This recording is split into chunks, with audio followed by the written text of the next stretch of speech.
The knife appeared without warning.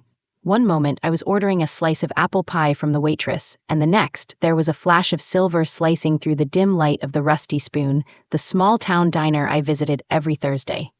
My brain caught up only after my body had instinctively recoiled, pressing me into the cracked red leather of the booth. The waitress, a petite woman named Carla, stood there, eyes dark and wild, a knife glinting in her hand. Without thinking, I grabbed my steaming cup of black coffee and hurled it at her face. The knife grazed past my cheek, missing my eye by a fraction of an inch. I swear I saw an eyelash drift to the table. Carla screamed as the coffee scalded her skin, her grip on the knife faltering. It clattered to the floor with a metallic clang. The diner went eerily still. The two other patrons, an elderly couple huddled in a corner booth, gawked, paralyzed by shock. Behind the counter, Miguel, the burly chef, stood frozen with a ladle of gravy mid-pour. No one moved to help. I scrambled onto the table, knocking over the sugar shaker and my untouched plate of pie. Carla lunged, knife in hand. I prepared to jump, but before I could act, a deafening shot rang out, shattering the silence and the window. Glass rained down around me as I ducked, covering my head. Carla's body hit the floor with a sickening thud, blood pooling beneath her as the acrid smell of gunpowder filled the air. Her head was a gruesome mess of red and gray. I realized the screaming wasn't just from the elderly couple or Miguel, it was me. The police arrived minutes later, finding no trace of whoever fired the shot. I had no gun, and the witnesses confirmed I hadn't done it. The officers speculated it was a passerby who'd intervened and fled to avoid legal complications. Carla, they discovered, wasn't even who she claimed to be. She'd used a false identity to secure the job, having been hired only days before. Her motive for attacking me, a mystery. I didn't leave my house for 48 hours, paralyzed by fear. When I finally ventured out, it was for an urgent issue at work. I was nervous the entire walk, flinching at every sound, avoiding eye contact with strangers. As I neared my office building, a black sedan pulled up beside me.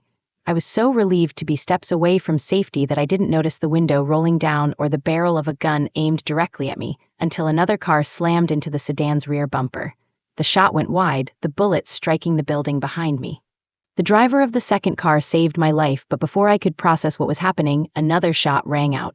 This one hit its mark. The shooter's head exploded, splattering blood and fragments across the sedan's interior. The masked figure slumped lifelessly in their seat. Before I could react, a cloth was pressed to my face from behind. I struggled, inhaling the sickly sweet scent of chemicals. My vision blurred and darkness consumed me.